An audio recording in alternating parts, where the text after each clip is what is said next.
Bom, então, dando sequência, né?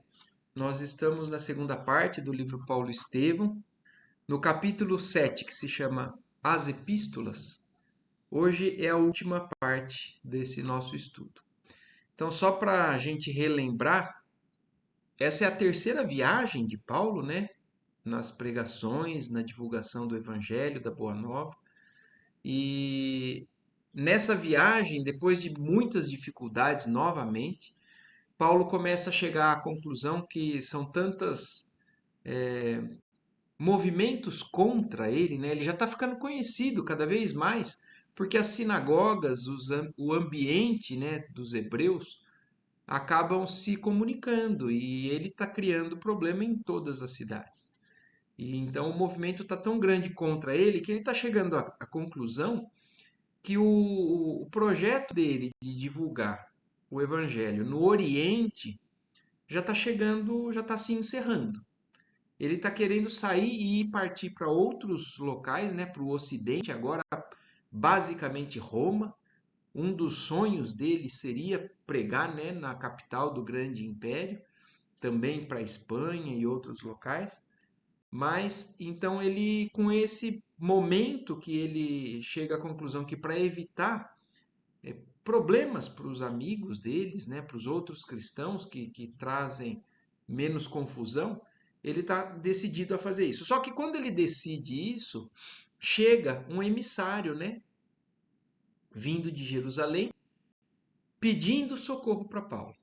E quem pede socorro é Tiago, que ele já tinha tido, né, por algumas vezes, é, alguns dissabores, né, algumas opiniões diferentes com relação à maneira de conduzir o cristianismo. Tiago, ele acabava pendendo mais ainda para ser conservador com relação a não afrontar tanto os hebreus, né?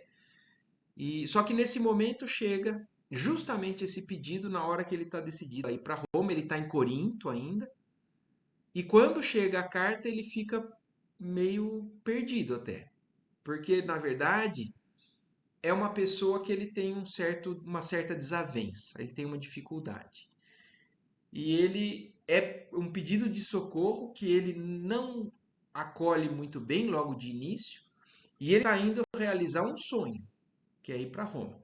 E nesse momento de dificuldade, de decisão, ele acaba se concentrando, fazendo oração, e ele abre o evangelho aleatoriamente e cai no versículo do Evangelho de Mateus que fala: concilia-te depressa com o teu adversário. Então imaginem isso, né? Como o recado foi bem dado por parte do alto, né, de Deus, ou por parte do Cristo, diretamente para ele.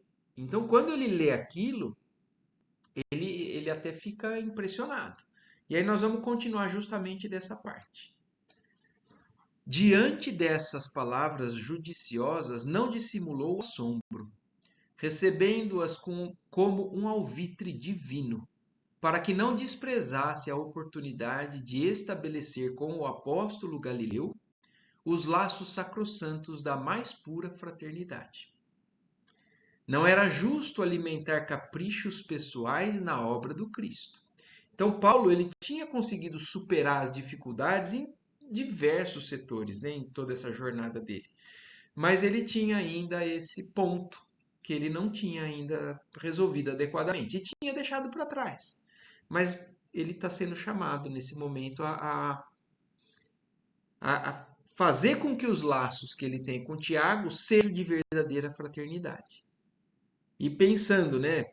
Era um capricho, né? Falar assim, não, eu não vou ajudar ele porque ele pensa diferente de mim, ele já foi um problema para os meus, a minha forma de pensar, de agir.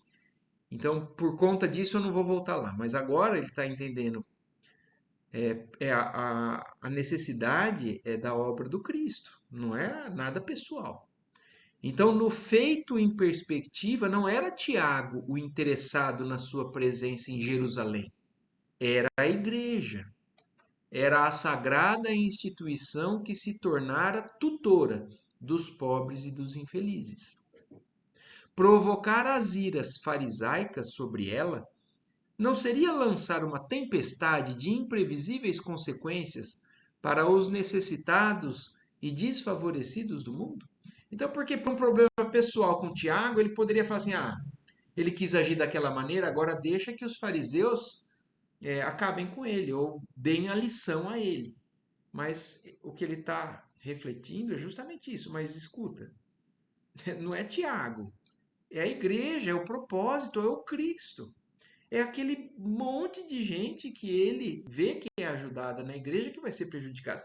Aliás, ele mesmo tem um reconhecimento muito grande pela igreja de Jerusalém, e em todas essas pregações, nas viagens dele, ele inclusive faz uma arrecadação para poder fazer com que aquela igreja não dependa dos fariseus.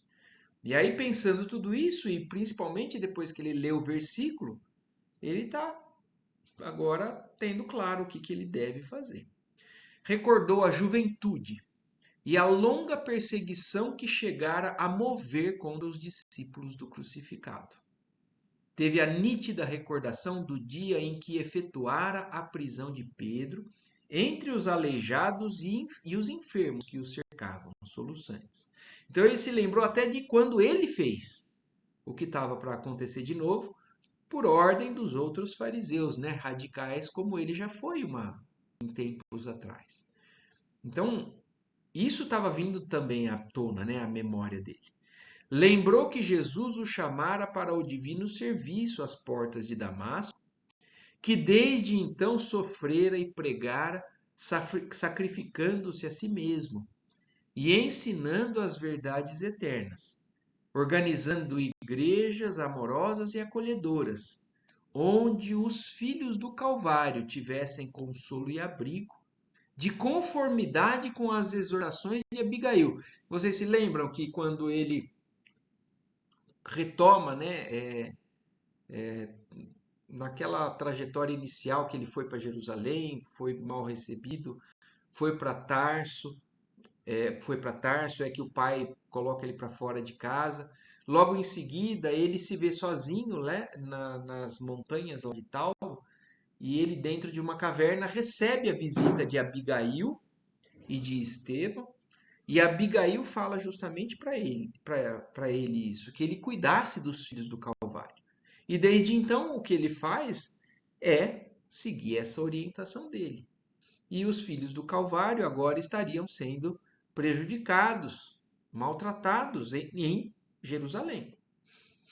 E assim chegou à conclusão de que devia aos sofredores de Jerusalém alguma coisa que era preciso restituir. Então ele se sente culpado, inclusive, por tudo que ele tinha feito e ele falando: não, agora é a hora de eu poder retribuir, devolver aquilo que eu tirei naquela época em que eu ainda era cego, né? Em outros tempos, fomentara a confusão, privara-os da assistência carinhosa de Estevão, iniciara banimentos impiedosos. Muitos doentes foram obrigados a renegar o Cristo em sua presença na cidade dos rabinos. Não seria aquela ocasião adequada para resgatar a dívida enorme?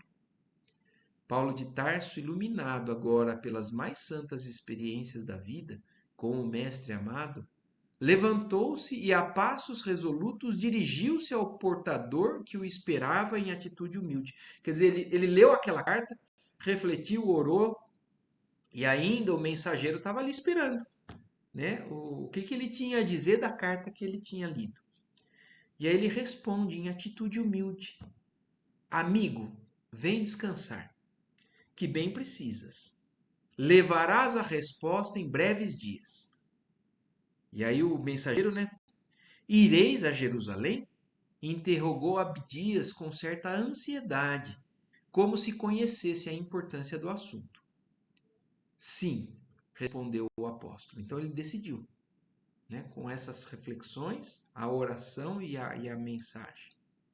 Ele iria para Jerusalém. Ele colocou, olha como é, né, um espírito resoluto cristão que consegue abrir mão do que ele coloca como sonho, que é, de certa forma, pessoal.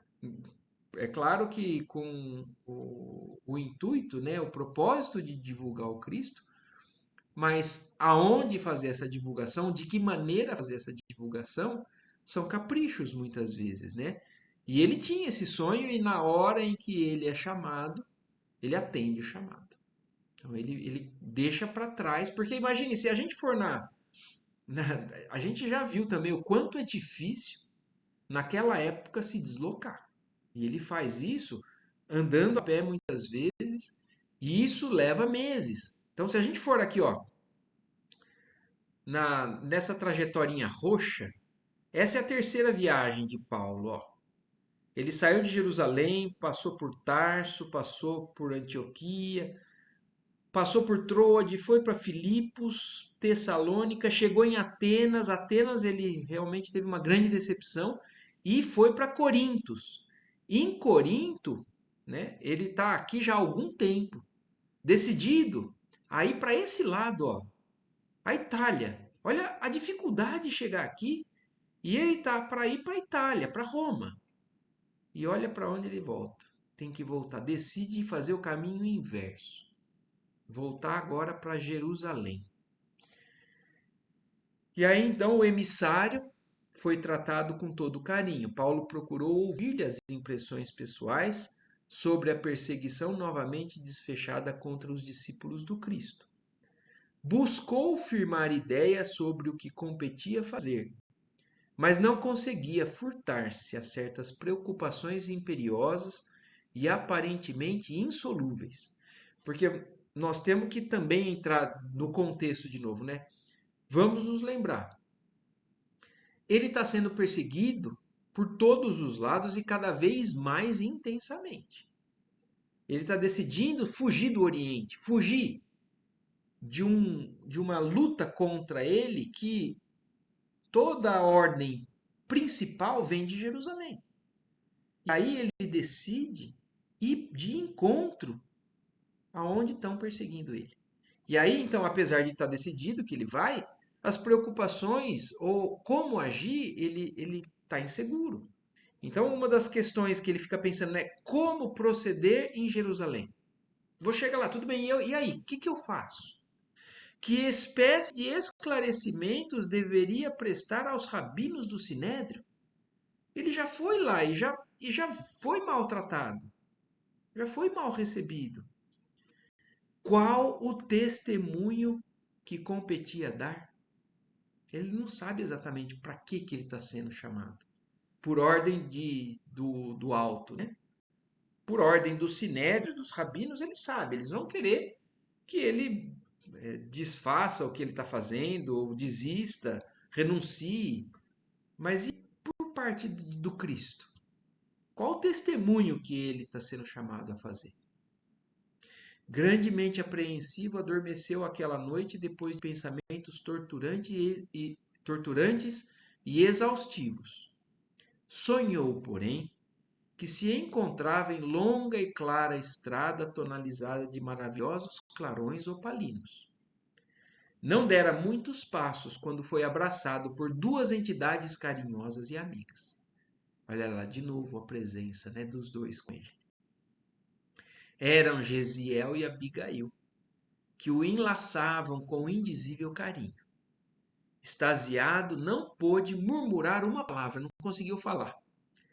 Abigail agradeceu-lhe a ternura das lembranças comovidas, nos votos de fidelidade. Então, não sei se vocês se lembram também, há pouco, ele, quando estava saindo de Corinto, né, para ir para Éfeso, se eu não me engano, ou foi em Éfeso, ele fez votos de fidelidade a Abigail, novamente raspando a cabeça, né? Foi quando ele estava saindo de Corinto, porque ele estava passando pelas os sítios, né, a parte rural ali, com as lembranças de Abigail. Então, Abigail agradece a ele pelo que ele fez, né, em nome dela, em Corinto, aqui, ó, confirmando. Falou-lhe dos júbilos do seu coração e rematou com alegria. Não te inquietes, Paulo. É preciso ir a Jerusalém para o testemunho imprescindível. Então, olha a confirmação, olha como Paulo tem o plano espiritual. ele se abre, ele se coloca à disposição, ele toma decisões, mas ele tem essas confirmações. Por conta dessa sintonia, por conta dessa comunhão com o plano mais alto, né? Então, olha isso, ele na mensagem ele já sabia o que era que tinha que fazer. Ele toma a decisão e em sonho Abigail vem e fala para ele: Não te inquietes, Paulo. É preciso ir para Jerusalém para o testemunho imprescindível. Então, olha isso, para que ele está indo? Que testemunho? É que é a dúvida dele, né? Mas ele está decidido. No íntimo, o apóstolo reconsiderava o plano de excursão a Roma, no seu nobre intuito de ensinar as verdades cristãs na sede do império. Bastou pensá-lo para que a voz querida se fizesse ouvir novamente em timbre familiar. Então ele ouve, né, que tinha que ir mesmo para Jerusalém, mas ele se lembra mentalmente do projeto de Roma. E só de se lembrar, Abigail responde para ele: Tranquiliza-te, porque irás a Roma cumprir um sublime dever. Não, porém, como queres, mas de acordo com os desígnios do Altíssimo. Então, olha isso, ele não iria para Roma, ele iria de outra maneira, com quando e como o pai determinasse. E Abigail está completando, né? Deixando claro para ele quais são os próximos passos que ele deve fazer. E logo esboçando um angelical sorriso, depois então será a nossa união eternal em Jesus Cristo, para a divina tarefa do amor e da verdade, à luz do Evangelho. Então, olha o que ela está concluindo. Foram poucas coisas que Abigail disse para ele, mas também com muita coisa aqui para deixar dúvida ou para ficar. Fala assim, ó, você tem que ir para Jerusalém, não se preocupe, você vai para Roma, não é como você imagina, para um testemunho final, e logo depois disso nós vamos nos unir a eterna união, né, em Jesus Cristo para o amor e a verdade à luz do Evangelho. Aquelas palavras caíram-lhe na alma com a força de uma profunda revelação. Então, olha isso, para ele é uma revelação. Tipo assim, tá tudo sucintamente dito, mas dito a deixar meio claro quais são as próximas, os próximos testemunhos que ele teria que enfrentar. O apóstolo dos gentios não saberia explicar o que se passou no âmago do seu espírito. Sentia simultaneamente dor e prazer, preocupação e esperança. A surpresa pareceu impedir o seguimento da visão inesquecível. Gesiel e a irmã, endereçando-lhe gestos amorosos, pareciam desaparecer numa faixa de névoas transparentes. Acordou em sobressalto e concluiu, desde logo, que devia preparar-se para os derradeiros testemunhos. Então ele entendeu o recado. Ele poderia ter ouvido essas instruções, né, vieram de um sonho, e falado e decidido o contrário? Poderia. Nós temos o livre-arbítrio, ele tem livre-arbítrio, ele tinha o livre-arbítrio. Ele poderia falar assim: ah, não, acho que é melhor que eu continue vivo, né? Porque provavelmente eu vou para lá e eu corro risco de vida. Eu não, acho que eu vou continuar. Acho que Jesus, eu acho que isso daqui é uma fantasia da minha cabeça. É melhor eu seguir para Roma e continuar pregando para outras necessidades, para outros povos. E isso acontece às vezes com a gente. A gente ouve intuições, a gente ouve algumas orientações e questionamos, duvidamos o que é que eu tenho que fazer ou não, né? E Paulo, então, nesse momento, ele tinha a opção de falar: não, eu não vou atrás de Tiago, lá está muito complicado, vai acabar mesmo, pelo jeito, a igreja em Jerusalém, e eu vou seguir o meu rumo para outro lugar. Mas não, ele entendeu e decidiu: eu tenho que me preparar para qualquer coisa, para os derradeiros testemunhos, como ele fala. No dia seguinte, convocou uma reunião dos amigos e companheiros de Corinto. Mandou que Abidias explicasse de viva voz a situação de Jerusalém e expôs o plano de passar pela capital do judaísmo antes de seguir para Roma. Porque agora ele estava dando recado para todos os outros amigos que ele convenceu que ele iria para Roma. Inclusive, só conseguiu dois, né, companheiros, né, que seria Lucas e Silas para acompanhar ele. Todos compreenderam os sagrados imperativos da nova resolução. Lucas, todavia, adiantou-se e perguntou: de acordo com a modificação do projeto, quando pretendes partir? Dentro de poucos dias, respondeu resoluto. Impossível, respondeu o médico. Não poderemos concordar com a tua viagem a pé a Jerusalém. Além de tudo, precisas descansar alguns dias depois de tantas lutas. O Lucas estava preocupado com a saúde de Paulo, né? E é como eu falei, não é tão simples assim voltar para de um lugar para o outro, né? Ainda mais de Corinto a Jerusalém, com a questão aí de que Paulo provavelmente quer fazer isso a pé. O ex-rabino refletiu um momento e concordou. Tens razão. Ficarei em Corinto algumas semanas. No entanto, pretendo fazer a viagem por etapas, no intuito de visitar as comunidades cristãs, pois tenho a intuição de minha partida breve para Roma e de que não mais verei as igrejas amadas em corpo mortal. Então, olha, Paulo já tem a percepção de que ele provavelmente está com a morte dele realmente para próximo. Ele entende tudo o que Abigail diz e que é, para quem sabe, né, o que aconteceu com a vida de Paulo. Paulo vai preso e vai a Roma. E em Roma ele morre. E ele já está sentindo isso que vai acontecer. E então agora ele fala para eles, né, eu já sinto que talvez seja a última vez que eu vou passar por esses lugares. Então eu quero passar pessoalmente, me despedindo talvez, né, interiormente. Essas palavras eram pronunciadas em tom melancólico.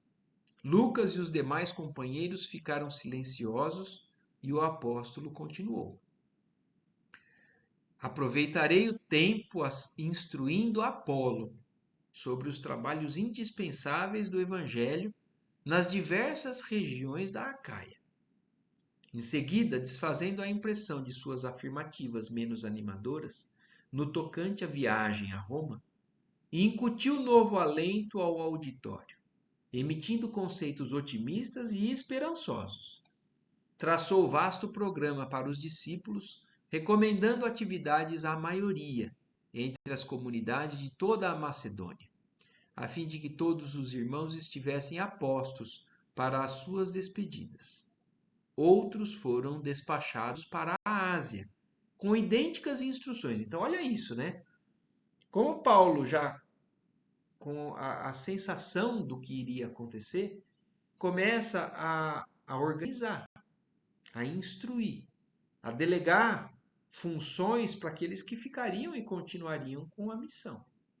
Então ele foi instruindo e enviando cada um para uma região. E o tempo passou. Olha, a gente acha que o tempo é simples, né? Naquele tempo. Decorridos 3 meses de permanência em Corinto. Então, olha isso. Ele decidiu, falou para o emissário: não, eu vou para Jerusalém. E isso porque Jerusalém manda um pedido de socorro para que Paulo vá. Hoje as coisas são tão rápidas, né? Naquele tempo, um pedido de socorro às vezes poderia levar isso, 3 meses para poder sair, se restabelecer, estar pronto para isso.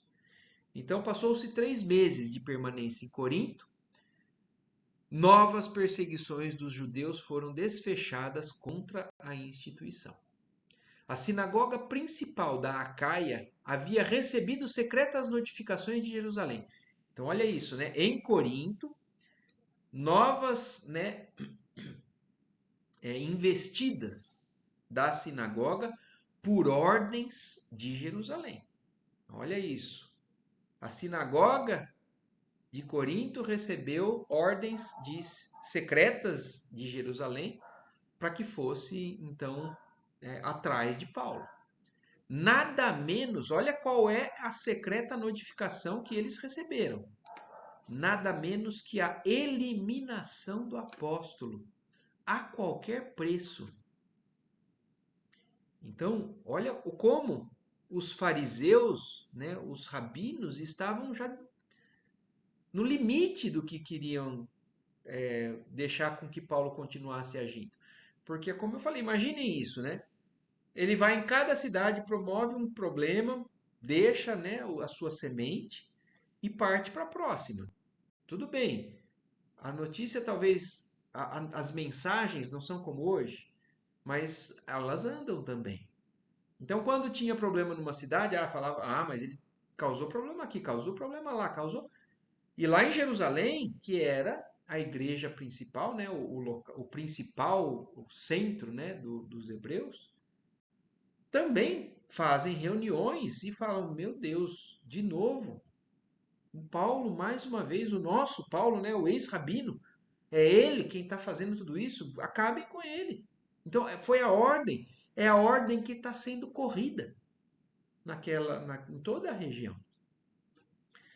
Paulo percebeu a insídia e despediu-se prudentemente dos coríntios, partindo em companhia de Lucas e Silas, a pé, para visitar as igrejas de Macedônia.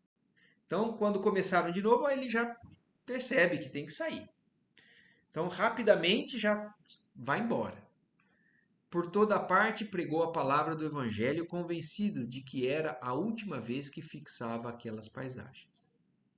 Despedia-se comovido dos velhos amigos de outros tempos. Fazia recomendações no tom de quem ia partir para sempre. Olha que tom de despedida que já está, né, nessa terceira viagem de Paulo. Mulheres conhecidas, anciães e crianças acorriam a beijar-lhe as mãos com enternecimento.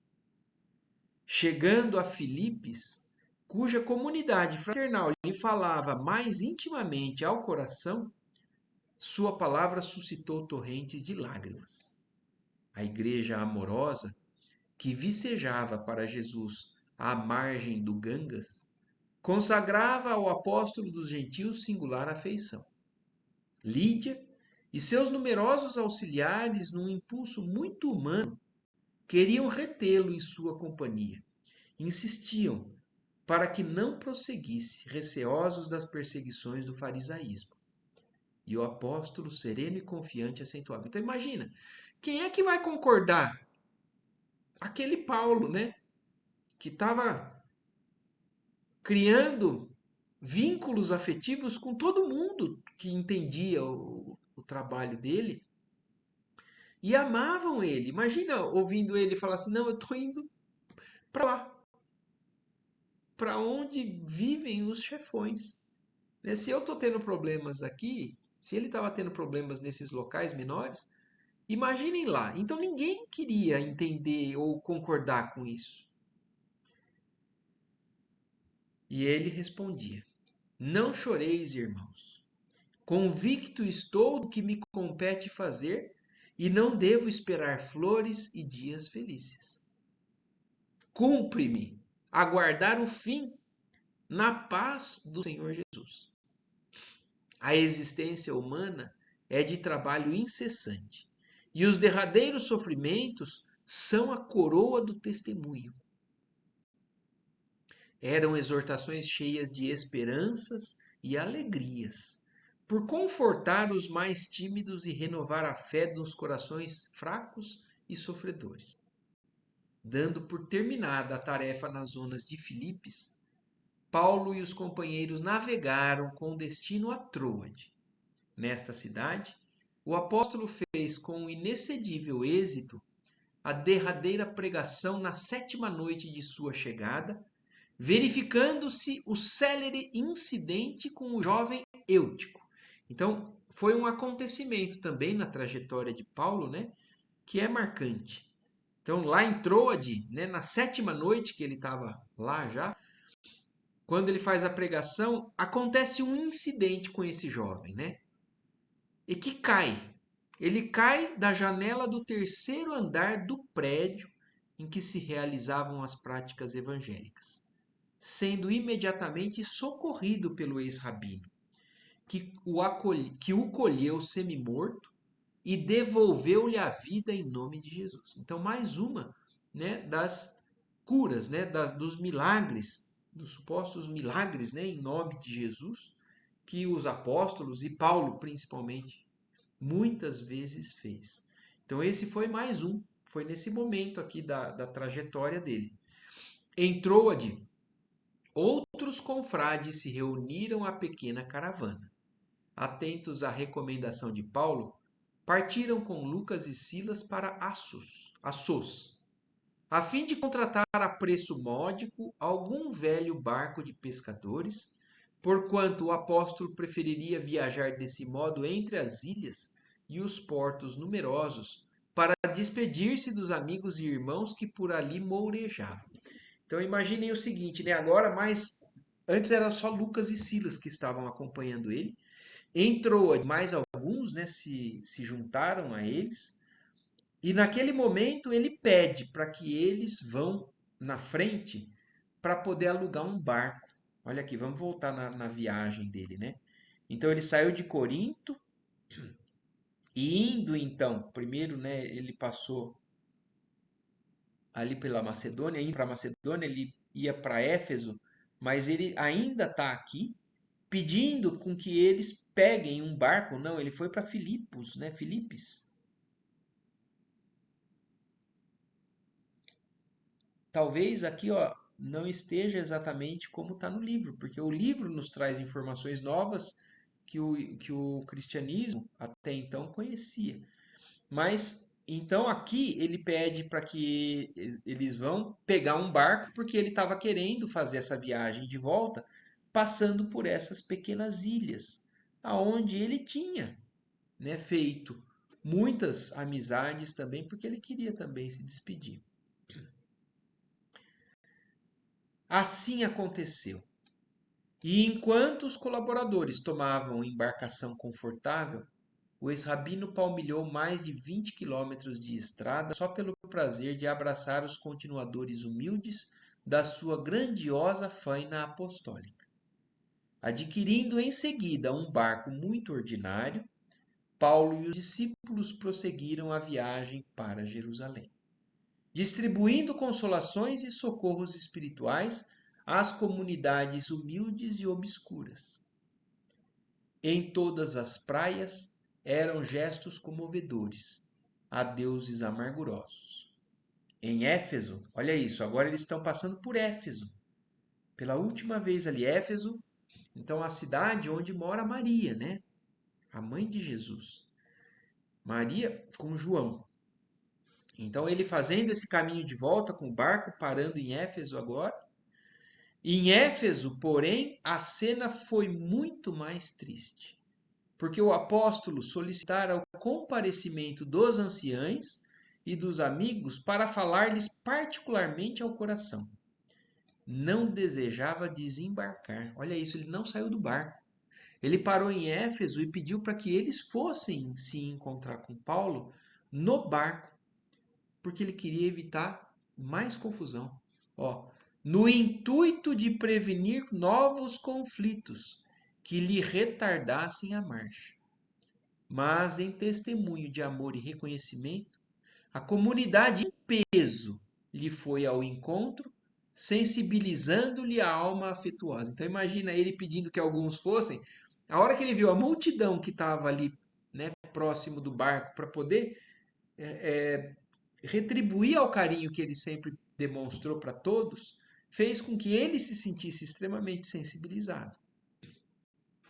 E olha isso, a própria Maria, avançada em anos, acorrera de longe em companhia de João e outros discípulos, para levar uma palavra de amor ao paladino intimorato do evangelho de seu filho. Então, olha isso, Maria foi se despedir dele também no barco. Os anciães receberam-no com ardorosas demonstrações de amizade. As crianças ofereciam-lhe merendas e flores. Extremamente comovido, Paulo de Tarso prelecionou em despedida. E quando afirmou o pressentimento de que não mais ali voltaria em corpo mortal, houve grandes explosões de amargura entre os efésios. Como que tocados pela grandeza espiritual daquele momento, quase todos se ajoelharam no tapete branco da praia e pediram a Deus protegesse o devotado batalhador do Cristo. Você viu? Imagina, Adila, a cena, né? Imagina a cena. Recebendo tão belas manifestações de carinho, o ex-rabino abraçou, um por um, de olhos molhados. A maioria atirava-se-lhe nos braços amorosos, soluçando, beijando-lhe as mãos calosas e rudes, abraçando por último a Mãe Santíssima.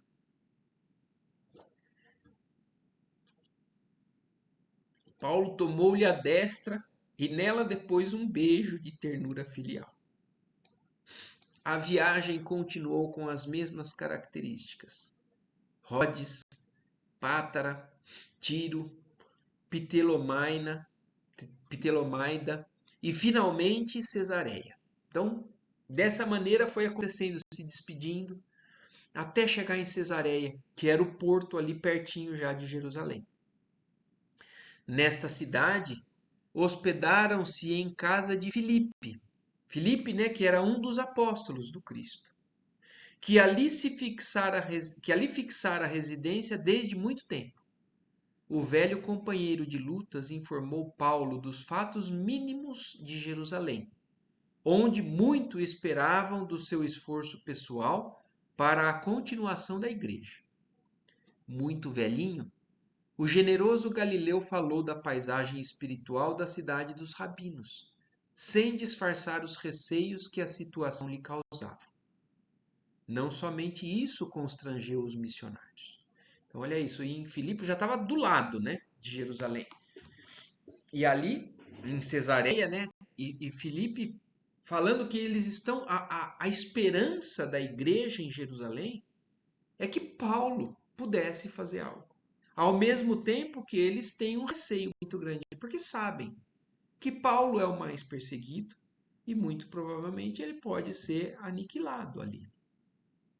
E olha isso, os receios, né? Sem disfarçar os receios. Não somente isso, né? Ágabo, já conhecido de Paulo em Antioquia, então esse Ágabo era um médium, era um dos que eram chamados na época, né, dos profetas, que ele tinha o dom da comunicação com o mundo espiritual e muitas mensagens, né, muitas orientações, muitas profecias vinham por ele. Então Ágabo, já conhecido de Paulo em Antioquia, viera da Judéia e em transe mediúnico, na primeira reunião íntima em casa de Filipe. Quer dizer, ele estava hospedado na casa do apóstolo Filipe. E esse, então, Ágabo, em transe mediúnico, formulou os mais dolorosos vaticínios. Vaticínios, né? As previsões, as anunciações. As perspectivas eram tão sombrias que o próprio Lucas chorou. Lucas, ele concorda, entende que Paulo está resoluto, que essa é a missão.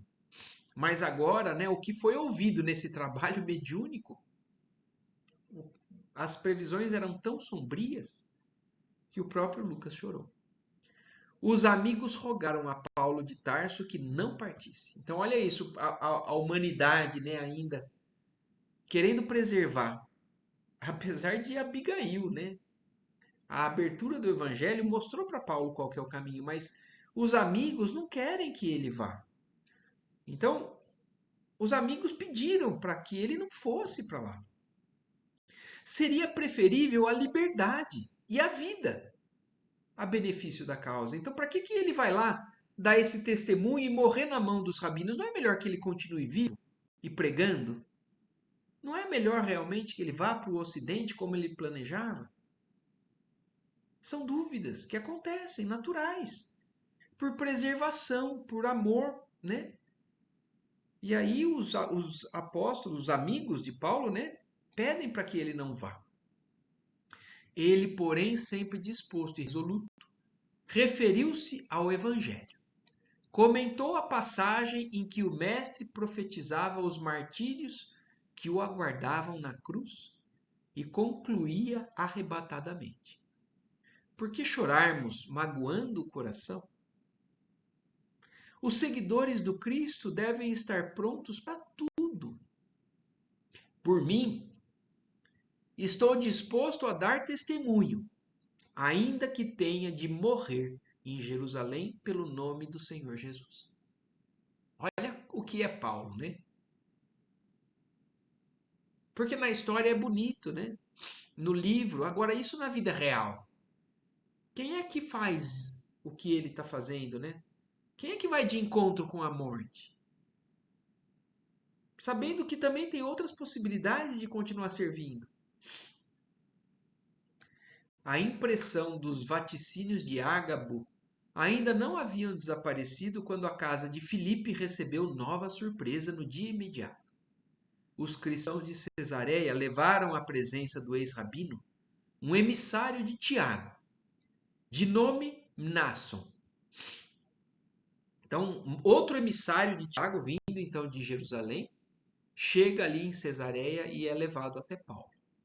O apóstolo Galileu soubera da chegada do convertido de Damasco ao porto palestinense. Então, Tiago já sabia que Paulo tinha chegado em Cesareia e dera-se pressa em se comunicar com ele, mediante um portador devotado à causa comum. Mnasson explicou ao ex-rabino o motivo de sua presença, advertindo-o dos perigos que arrostaria em Jerusalém. Então, com medo, agora Tiago está com receio por parte do próprio Paulo. O que vai acontecer quando Paulo entrar na cidade? Então, quando ele sabe que Paulo chega na Cesareia, ele manda, né, esse Mnasson e ele fala, adverte a Paulo o que pode acontecer entrando em Jerusalém, onde o ódio sectarista esfervilhava e atingia as mais atrozes perseguições. Dadas a exaltação e a vigilância do judaísmo, Paulo não deveria procurar imediatamente a igreja, mas hospedar-se em casa dele, mensageiro, onde Tiago iria falar-lhe em particular, e assim resolverem o que melhor conviesse aos sagrados interesses do cristianismo. Então, para proteção de Paulo, eles falaram, orientaram para que Paulo, quando chegasse em Jerusalém, não procurasse a igreja, não fosse para a igreja. Fosse direto para a casa desse mensageiro e Tiago iria encontrar ele lá, para que lá eles pudessem discutir o que seria melhor para fazer. O que poderia ser feito, né? E isto posto, o apóstolo dos gentios seria recebido na instituição de Jerusalém para discutir com os atuais diretores os destinos da casa. Paulo achou muito razoáveis os cuidados e sugestões de Tiago, mas preferiu seguir os alvitres verbais do portador. Angustiosas sombras pairavam no espírito dos companheiros do grande apóstolo, quando a caravana, seguida de Mnasson, se deslocou de Cesareia para a capital do judaísmo. Então agora eles estão indo direto para lá. Como sempre, Paulo de Tarso anunciou a boa nova nos burgos mais humildes. Após alguns dias de marcha vagarosa, para que todos os trabalhos apostólicos fossem suficientemente atendidos, os discípulos do Evangelho transpuseram as portas da cidade dos rabinos, assomados de graves preocupações. Finalmente, então, Paulo entrou em Jerusalém. Envelhecido e alquebrado, o apóstolo dos gentios contemplou os edifícios de Jerusalém, demorando o olhar na paisagem árida e triste, que lhe recordava os anos da mocidade tumultuosa e morta para sempre. Então não tinha como, né, ele não lembrar, ter lembranças, né, da juventude dele, entrando naquela cidade que era toda a história, né, da sua juventude e todo o projeto que ele tinha para o seu futuro quando ele ainda era um rabino, né? Elevou o pensamento a Jesus e pediu-lhe que o inspirasse no cumprimento do sagrado ministério. E aqui acabamos, né? Esse capítulo encerra aqui então a terceira viagem de Paulo. Ele entra em Jerusalém, mas agora nessas condições, né? Avisado, sabendo do que está acontecendo, sabendo dos ânimos exaltados ao extremo por parte dos religiosos ali de Jerusalém. E aí, então, na semana que vem a gente vai começar. Deixa eu até ver aqui o número do capítulo. Ó. Agora nós vamos entrar no capítulo 8. Estamos quase no fim do livro, gente.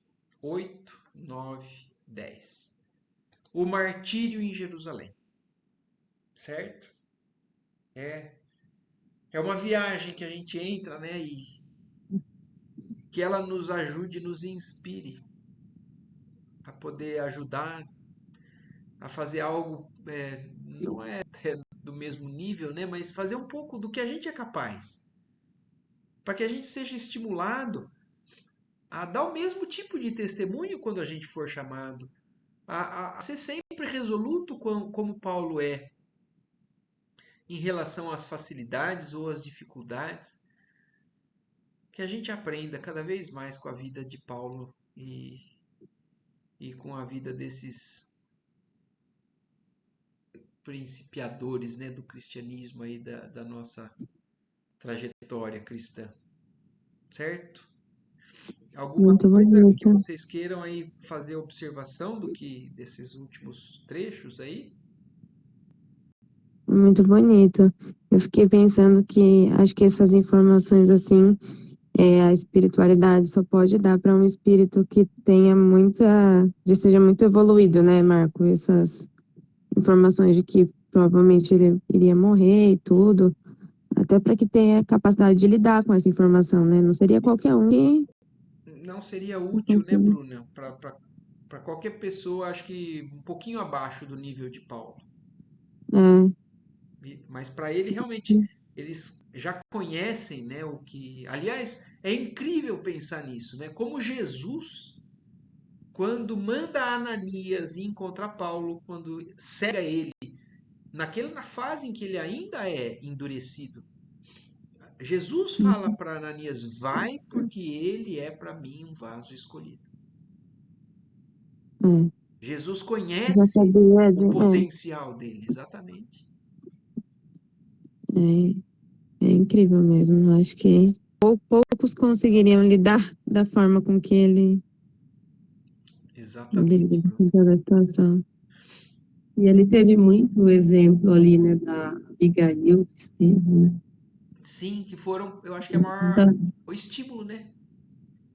é, o estímulo para a vida dele, eu achei, né? Sei lá, se estou enganado. É isso mesmo. Certo, gente? Então é isso aí. Semana que vem entramos no capítulo Boa 8. noite, Boa noite, Ádila. Boa noite, Boa Bruna. noite, Águila. Gandolf, Boa noite, Eva. gente. Até a boa semana que noite, vem. Bruna, Boa noite Gandolfo, para tchau, todos, Marcos. Tchau, tchau. gente.